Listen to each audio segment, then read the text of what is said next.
Davis Webb, like, he looks the part. He's got some athletic ability, of what looks like a pretty decent arm, stuff like. But I just remember the what was it? The UCLA game in particular, where he threw. His numbers were pretty good. I forgot it. I don't have it right in front of me, but I think he was 3 touchdowns and no interceptions in that game. I think. Anyway, his numbers were really good in that game. He threw like 3 balls that should have been picked. I mean, just that hit defenders in the hands. It was Matt Castle from 2010 that year that he led, probably set the all-time NFL record in dropped interceptions thrown.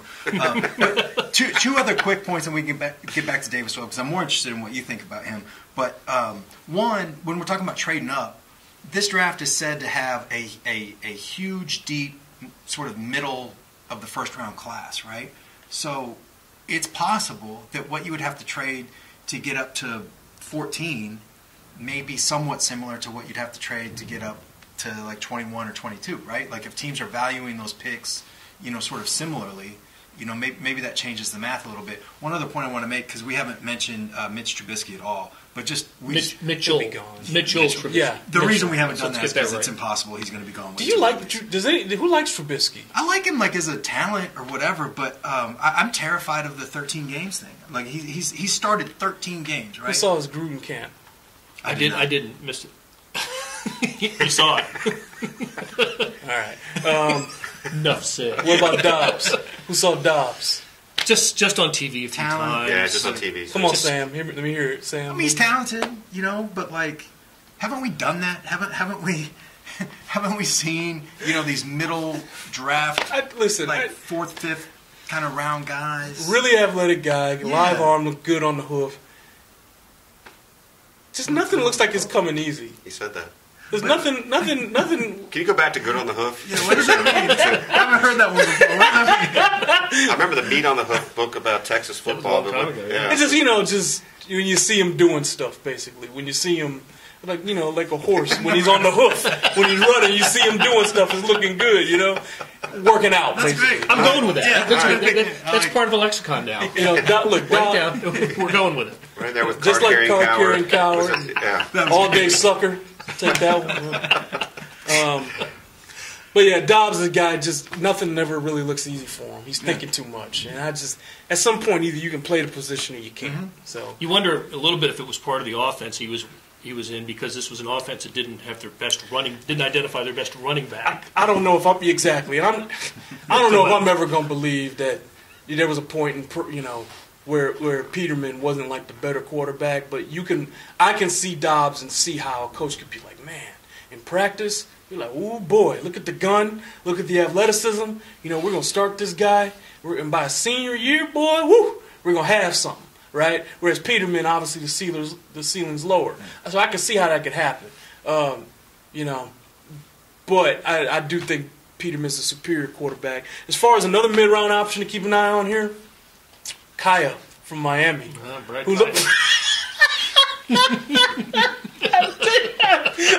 just love just like visibly annoyed Sam. So what's the issue with Kaya, Sam? What's wrong? It's not good. I don't see what everybody else sees. I really don't.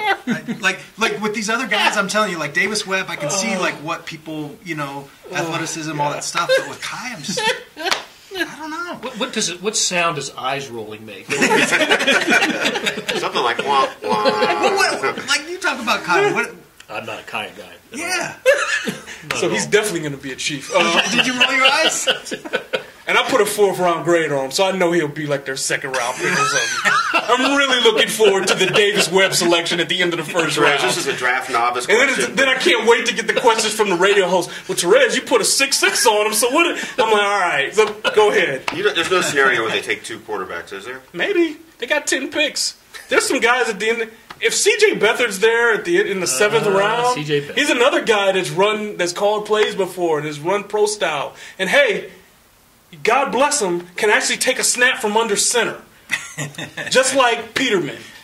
Hey, you kind of got to do that in the NFL, So, maybe you got 10 picks. If you don't trade your picks around, maybe. And did I understand you right, and you guys agree with this? Like, so Peterman, out of all these guys you're talking about, is the only guy you think that could be their backup quarterback? So whatever next year, maybe, okay. Here again, so Kaya's called real plays. If they take any of these other guys. Again, Kaya's called real plays. He throws with anticipations. Deep ball, not really there. He's a shotgun quarterback masquerading as a pro style guy. So they're like, oh yeah, he's a pocket passer. He's a pro style. Well, the games I saw, he looked a lot better out of the gun. But at least I know he can get the plays out. Andy schemed stuff up for him. I wouldn't take him before the 4th round or at the end of the 3rd. One thing, because you've mentioned could be the backup quarterback in 17 a few times now. I'm curious what you guys think about this. I'm not worried about that at all, and for a few different reasons. Like one, and Terez, you've made this point a few times about Tyler Bray. For all of his faults, Tyler Bray is the kind of guy that can get you through a game or two with a big arm, throw some deep stuff. And then the team that had tape, and that'd be that. Yes, but can get you through a game or two, perhaps. And to me, and look, like we talk about Alex Smith and his faults for probably a whole nother Facebook Live or whatever. But if Alex Smith is out for 8 to 10 games or something like that, to me this season they're not going to, it's not going anywhere anyway.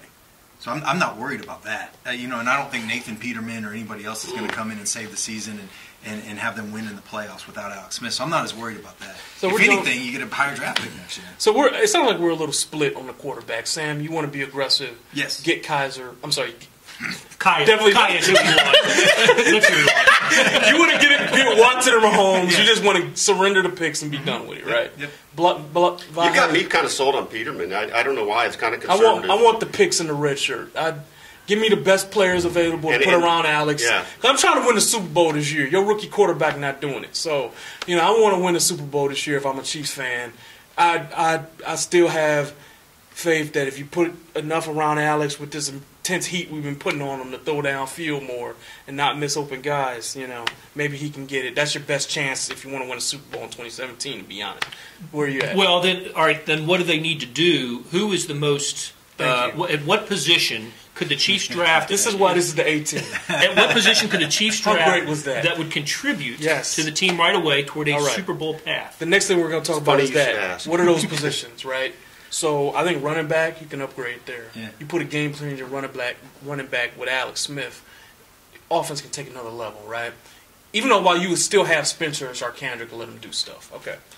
Cornerback's a position where I know everybody in the world loves Terrence Mitchell. They got him off the scrap heap last year. He was a revelation, but you probably should protect against a regression if that happens, right? He's a 4.63 guy. And cornerback in this draft, very, very deep. So I think you could draft a running back and a cornerback early that can help you in this draft, and also inside linebacker. Yes. And there is a guy that is probably going to be there who would have been all juice, but I had my restrictions in place. How sure are you that he'll be there? We'll go ahead and say the name. Okay, so Reuben Foster from Alabama. I do think he'll be there, and here's why. He had the diluted sample at the combine. I'm going to give you all his red flags. Starting with, he comes from a rough upbringing, right? There's some tough stuff in his background that concerns you. Okay. A lot of players have that. They overcome it. Fine. In a vacuum, okay. He had drug issues at Alabama. There was stuff there, right? There was stuff. So that's another one. He happened to fail a test at the combine for a diluted urine sample. So he opens his NFL career in the program, right? That's basically 2 failures away from a suspension, right? Okay, so this is a lot here. But if he could stay on the field this year, plus the way he exited the combine. And the way he exited the combine. A lot of teams have dismissed that. They thought it was kind of garbage. So, but I'm glad you said it, right? So, and then if he could just stay on the field, you think, okay. That's the other thing. He's got injury history. Right. Multiple concussions. He's been beat up through his career. There's something in his wrist. Just stuff there. There's a shoulder. Just stuff. He's a little undersized. He's a little undersized. And he plays absolute huevos to the wall. This guy plays his tail off. Good on the hoof. Great on the hoof. 6 feet, 230. You know, this guy flies at a ball like nobody's business. I mean, hey, he's an eraser. I mean, he'll clean you up now. So yeah, he's gonna be beat up in the NFL too. He's an ideal early second round pick with all those question marks. And I don't know what you guys thought. Everybody watches Alabama on TV, right? But everybody talks about Jonathan Allen. He's the guy that stands out. Foster, yeah, just an absolutely terrific talent. I can't tell you guys how many times I was watching the Alabama tape for Allen, and Humphrey and Robinson and Tomlinson. And I'm just like, oh, God, number 10. Yeah. R.E. Foster. It's like it's seared into your. It's like Jesus. Yeah. Like what is? Oh, there's a streak again. Pooh. Yeah. So like if you draft him, he's helping you this year. You might get suspended in a couple years, but like so that's what. So those are the positions, right? Running back, inside linebacker, corner. But Foster specifically, you think he's fallen to the point where he could be there? You're going to have to make a decision, I think. There's one other quick point about Reuben Foster, and I love him, so I kind of don't want to say this, but. I'm sure you guys have heard this too from NFL people that sometimes they can be a little skittish with Alabama guys, particularly middle linebackers and running backs, because they think they get beat up. They do get beat up, and a little bit. You think, oh, he's 6 feet 230, he'll put some more weight on him. Well, Alabama guys are pretty maxed out physically, so he's played at 245 before, but he wasn't the prospect then that he is now. His best weight is like 230, so you probably don't want to bulk him up too much. So there's stuff here. And also, if a player from Alabama has off-field issues, guaranteed, absolute lock, no way we even begin to know the real of it in Alabama. That is, let me tell you something. If you're a player and you like to do stuff and you don't want to be reported for it, you go right on Tuscaloosa. All right? There's not a better place to be in the cocoon than Alabama, okay? Rolando McClain was a team captain, lauded for his character, and bombed out of the league when he got out of the cocoon. So as this turns out, this is Chiefs draft / Alabama recruiting video. If you like to do stuff. You go right on, they're going to pay you. You're not going to be caught. You're not going to be in trouble. Remember how Cam Robinson? Hold that thought. Yeah. Remember how Cam Robinson and that teammate got into the little issue? Yeah. That wasn't in Alabama, was it? That was in Louisiana. They don't get in trouble in Alabama. They decided not to go to LSU. Yeah, exactly. Listen, you don't go. If you from the state of Alabama, you want to make sure that your draft stock is okay. You go right on down Tuscaloosa. They're gonna take care of you. Now you just stay out of Auburn. Stay out of Auburn. Okay. How about that? Who thought I'd have an Alabama rant for you on the pre-draft? With a little Keith Jackson twang. Alabama. Go right on down to old Alabama. Oh, look at them! They're doing stuff. Doing stuff. A little off-field issues, no problem. Hey, my question was just this. I mean, you made a great case for him on the field, but I felt like as you kept talking, I started thinking, I don't know. There's a lot of asterisks with this guy. But he can play. But he can play. Well, I think we've learned that the Chiefs don't really care. So they will take their gambles on the asterisk guys. So inside linebacker. How about Zach Cunningham? Second round. Yeah, second round kind of guy. I've seen his name with more Chiefs mock drafts than any other name. There's so many, but I see his name. I think if they take him in the first round, it's a reach. He's explosive in the lower body, tested well, and he's pretty good athlete running sidelines, and he's like a really good interior guy. Like you run in the middle, he's got 35-inch arms. Like he'll jolt you, he'll stack and shed you. That's another line, boy. Them big linemen don't do nothing to him, boy. He just gets you, and he just, unlike any other linebacker in this draft, really, he's really good at it. But as far as pass coverage, he won't be playing on third down. Okay, but that'd be Sorensen and March Lillard or something. So at that point, in the first round, it's just not worth the pick. Second round, no, maybe. Okay. I put a second round grade on him. He's a good player. I'm glad you brought him up.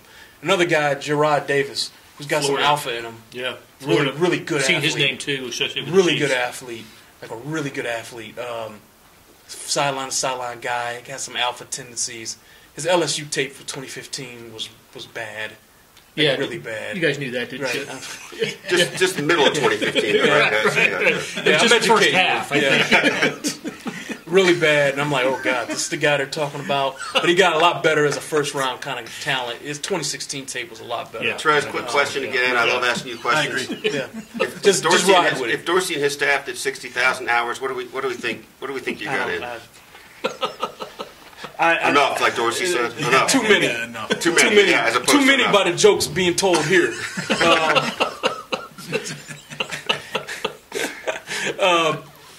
But you guys gonna agree with that though? I mean, running back, inside linebacker, corner, and inside these are positions where but they need help along the D line. I just think the D line draft stinks.